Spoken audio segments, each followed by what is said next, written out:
Hey YouTube, CSM10495 here, Chapter 8, Political Participation. Let's get started with the introduction. Introduction.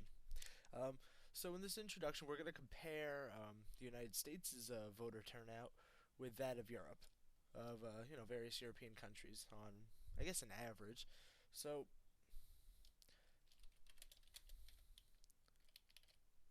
about an 80% voter turnout in European countries. In the United States, there is, want to guess? Want to guess? Yeah, no, I'm kidding. There is less than 60% voter turnout. And I don't believe they've released 2012 yet, but I believe 2008 was one of the highest in recent history, with just above 55.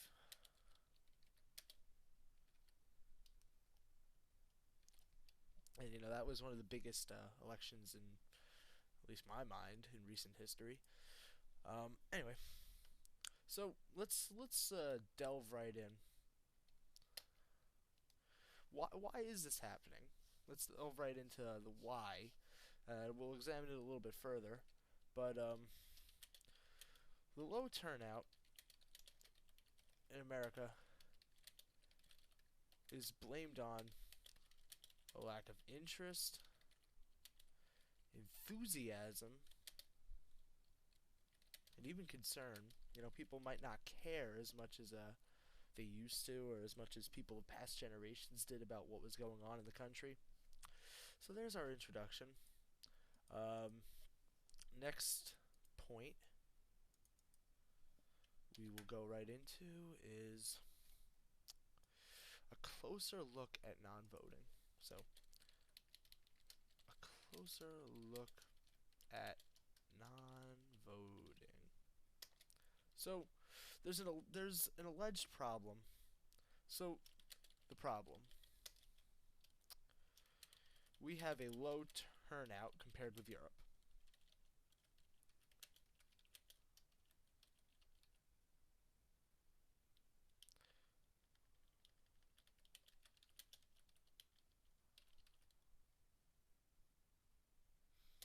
And so, the common explanation to this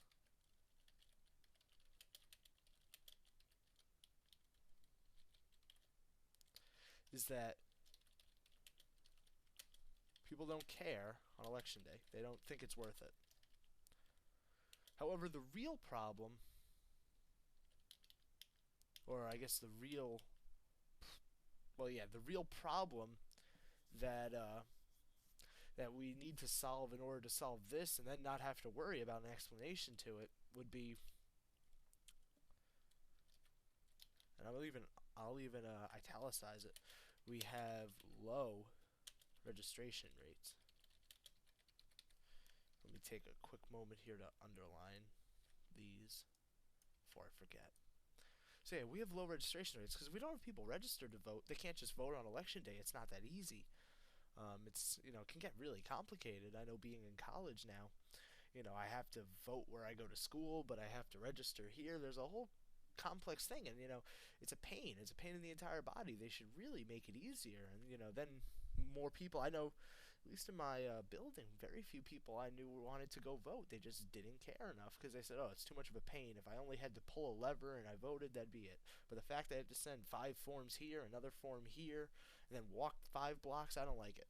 But maybe, I don't know. Maybe that way they keep people, who really know what they're talking about voting, as opposed to having just about anyone. Anyway, so the proposed so the solution to this is we have things like that they call get out the vote drives. We need people pushing other people to get out and vote. But however, in 2000 not 2000 not that year, in 2004, there was a study that found that these drives have very little impact on actual turnout.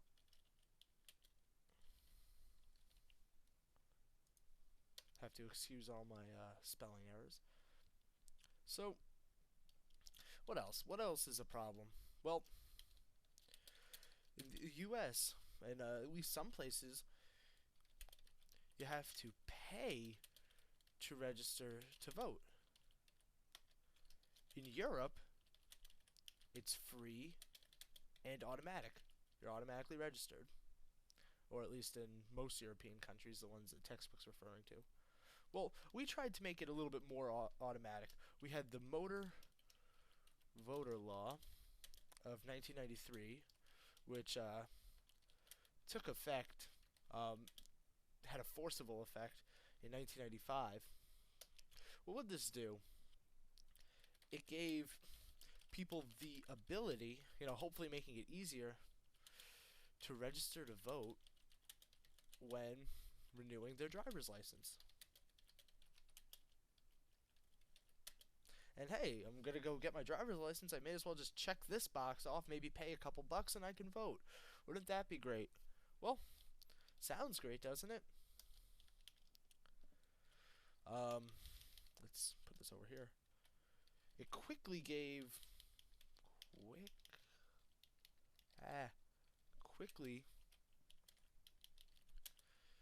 over 600,000 new voters in 2 months, and even accounted for almost 40% of applications from 2001 to 2002. And yet, it didn't, and yet, there's not much evidence that this had a big impact on turnout. Or there's not much evidence that this even had an impact on voter.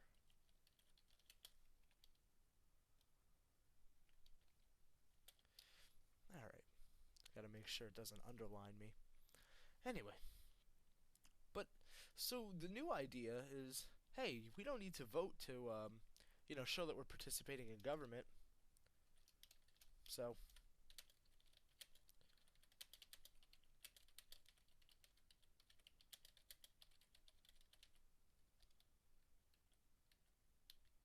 there we go. Well, what else could we do? Well, we can, and this is, without voting, you can still participate. You can attend your local government meetings, like town hall meetings. Hey, you could even speak there, bring up your points. Directly to your mayor or local assemblyman. Hey, maybe that can get something done. But furthermore, another, possible option besides voting would be, hey, you could donate some money to a political action committee, which will use your money to help sponsor candidates that they represent. Or hey, you could even spend some of your own time and campaign for someone. And I guess that kind of ties in with lobbying for that candidate. Or you really want to even go all out. Write your congressman. Send him a letter, send him an email. It's pretty easy. Or hey, you really want to go crazy? Send one to the president. I wrote Obama. He wrote back. I don't think he actually wrote it, but I got a letter back signed by him. Pretty cool. So yeah, that's a closer look at non-voting. Let's go into our next topic. Keep the train rolling. Underline. The next topic is the rise of the American electorate. Nice. So, over time, elections have been moving from being controlled, this is especially the federal elections, controlled on a state-to-state basis, to being controlled, to being under federal control. So initially the states decided everything. The problem with states deciding on things for national was that there was a variation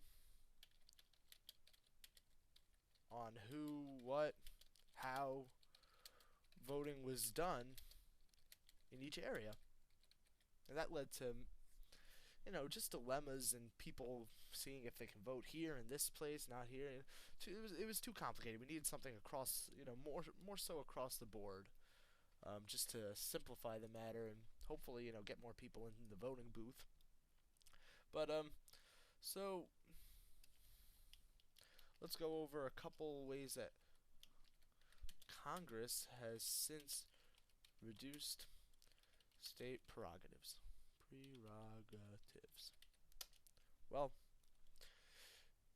in 1842 law called for House members to be elected by district. They also gave suffrage to women, and blacks, of course, and 18 to 21-year-olds. So, the minimum voting age was 21.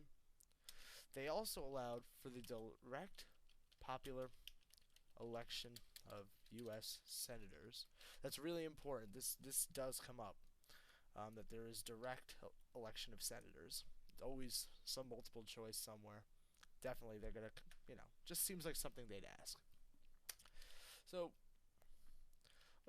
let's talk a little bit about black voting rights.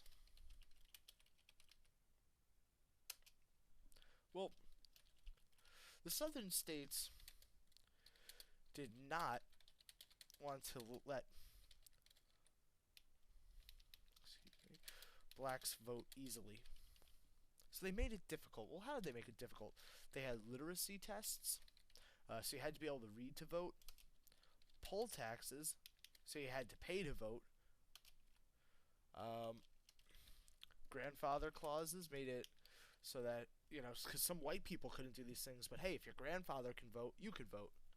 And furthermore, intimidation was a big factor. There'd be a bunch of white guys hanging out outside the polling place saying, hey, if you come in here, we'll kill you. And hey, you'd walk away. You don't want to die. So, a major change to, not to black voting being extremely low level was with the 1965 Voting Rights Act, which pushed for black voting to increase. That's all you really need to know. Okay. Now let's talk about women's voting rights. Now, before there was any federal law, a lot of western states allowed women to vote. And of course, though the entire country allowed women to vote, with the passing of the 19th Amendment, let's put a TH in here, 19th Amendment, which was of course ratified in 1920,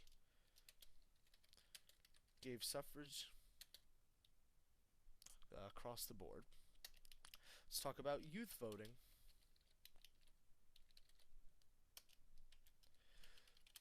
How about the Voting Rights Act of 1970? And I guess a kind of important thing. You're seeing all these Voting Rights Act. I don't really think it's too important to memorize the specifics of each one, besides maybe a couple. But it is important to know that they work to help and make it easier for all different minorities and women also and youth to vote. That was the whole point of them. They wanted more people to vote. So the Voting Rights Act of 1970 bans the literacy test. The 26th Amendment.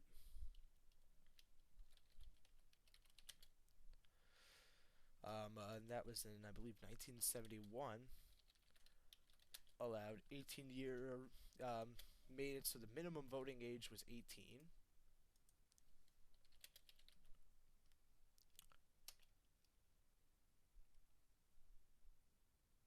So, so at first, when these youths got the right to vote, there was low turnout rate. They were just getting into it. They really didn't have party loyalty, so it took a long time for these trends to be established, which trends were went over in a previous video. You can look at if you're interested. So furthermore, let's talk a little bit about voting turnout. Well, overall, there's a decline in voter turnout, and this is in the U.S. So this is overall. Sometimes there's some pops like with 2008, but the trend is a decline. So there are less people voting, and there are two different ways to explain this. So we'll go with number one.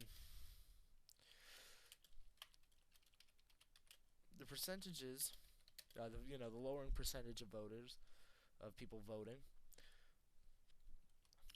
are a result of a decline in interest in elections and even the competitiveness of the two parties. So, and a possible result of a possible factor in this was that is the idea that the parties may be too conservative in their own right, in that they're too set in their ways, and we might not agree 100% with them, so we won't vote. This is one idea. The second idea, number two, is the idea that the percentages don't actually represent a decrease. Now, I know that doesn't really make any sense. If the number's going down, what is that? Well, this could be a result of more honest ballot counts of today. While, when the numbers were much higher,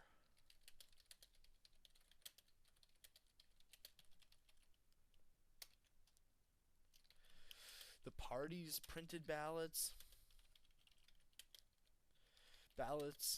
were cast in public. Oops. There was a lot of corruption, or a lot more obvious corruption in voting. So the numbers could have been fudged. The high numbers could have been fudged, and now we're more honest. There's no real way to see if those numbers were fudged or not, but we see that some were fudged, but we're not sure how much fudging was done. So the idea is, the numbers we're getting now are the true numbers. So how do we know that this isn't how they really were before? So that's that idea. And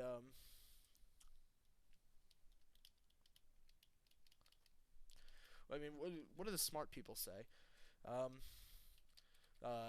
In reference to decline in voter turnout, scholars, smart people, much smarter than you or I, say that voter turnout is low overall because it is difficult to register.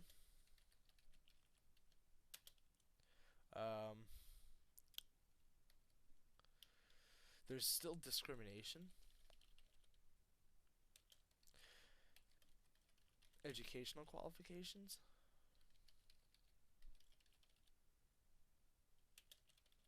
And even longer residency. Alright. So that was a long one. But hey, this next one will be pretty short, so don't worry, we're in the final stretch. This is a relatively short chapter. Important, but, short, which is nice. So let's underline and who participates in politics. Alright. So who participates in politics? Well, first let's talk about forms of participation. Well, voting is the most common, but there are other ways which I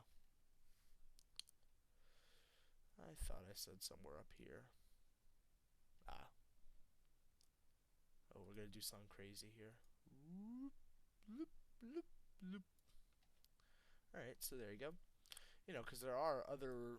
The whole idea is that there are other things you can do, without voting, and, still assisting in the political process. So, what causes participation?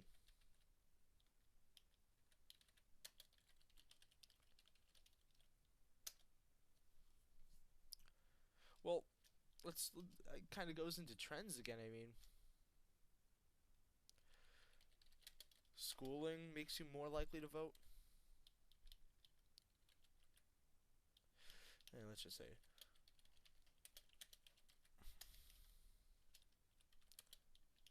churchgoers vote more. And women vote at the same rate, though, as I said in a different video, not usually, not historically for the same parties. Whoa, flash. All right. And what about race? Or yeah, race. What do I mean, race? Well, black participation in government as a whole, or politics, I guess, is lower than whites.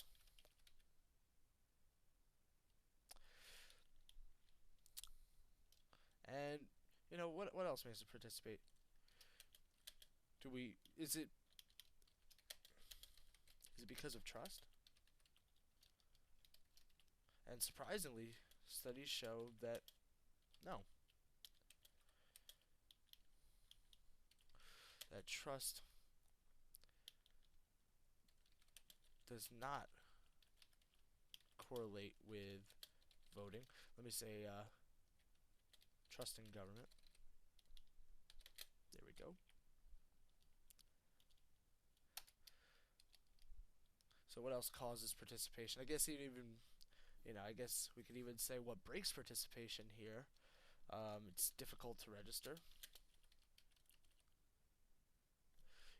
But I guess at the same time, as we could say, I mean, it's difficult to register, but over time, it's getting easier.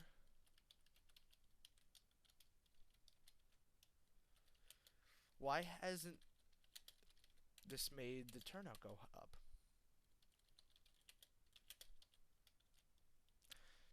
And that's a kind of an open question. There's no good answer, or textbook doesn't really give a good answer, so I don't think there is one.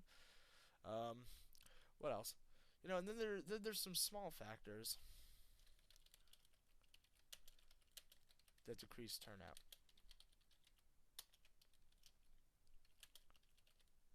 More youths, blacks, minorities, who are all less likely to vote. Less effectiveness of parties. And hey, we're being compared to Europe. Well, in many other nations,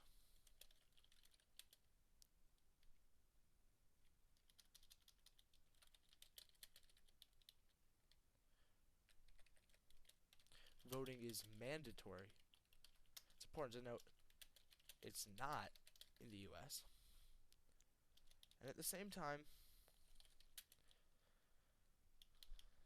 many feel that voting doesn't matter. That kind of goes along with the term political efficacy. Efficacy. Alright. So, yeah, many feel like. Because if I told you that you vote and it may or may not do anything, how likely are you to actually vote, I'm just saying this to someone who's never heard of anything about politics and they really don't care about anything. And I guess this goes in, yeah. Let me just take a moment to define political efficacy, just so people understand what it means.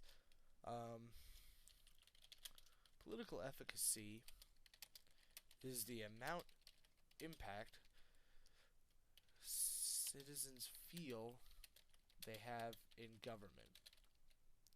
So, does my vote mean anything or matter? That should clear up anything. And the problem is, many feel that they don't, that it won't make a difference. So to finish this up, what is the meaning of participation rates?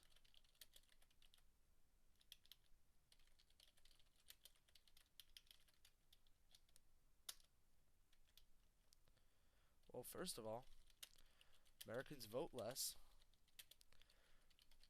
but overall they seem to participate.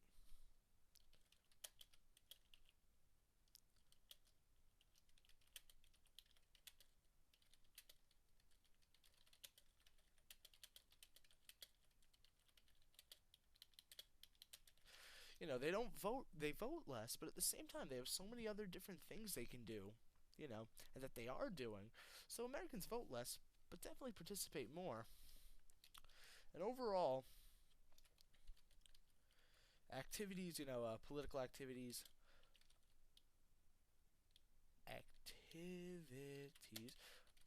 other than voting are becoming more popular.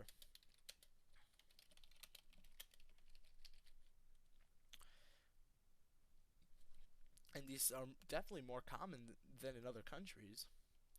And, just a little bit of a final question. I mean, Americans elect more officials and vote on, well, let's say, have the opportunity to vote on more things. So, as a nation, are we just tired of voting? Overall, and this is the final note, overall,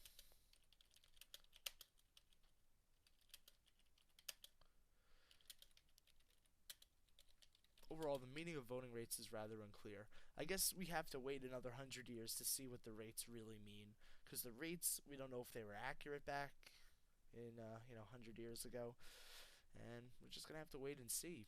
Maybe our kids will see. Anyway, CSM 10495 Chapter 8 Political Participation. See you in the next video, and bye bye.